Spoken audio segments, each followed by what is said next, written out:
Qual è il problema, a mio modo di vedere, del nostro modo di intendere l'amicizia? Noi tendiamo a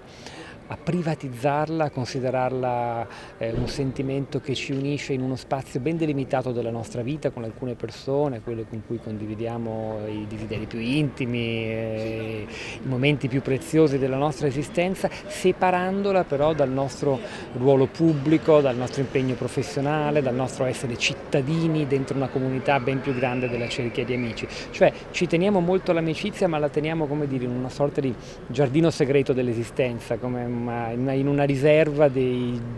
cose preziose. Agli amici dedichiamo una parte del nostro tempo, che poi è quello del tempo libero, del weekend, delle vacanze, della sera, della notte, sempre ribadendo però questa sorta di muro, di diaframma tra la vita con gli amici e la vita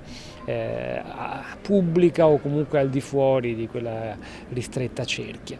Dov'è il problema nel vivere l'amicizia in questo modo? Che ci perdiamo qualcosa, a mio modo di vedere, ci perdiamo quella potenza, quella pervasività dell'amicizia come la concepivano i filosofi greci, che non a caso la intendevano, cito Aristotele, non soltanto come un volersi bene o un aiutarsi tra amici, ma come la messa in pratica della felicità, come quella esperienza di condivisione che ci consente di sentirci davvero vivi, di sentire l'essere, dice Aristotele. Non solo, è anche l'esperienza fondatrice della politica. Aristotele dice l'amicizia è il cemento della polis,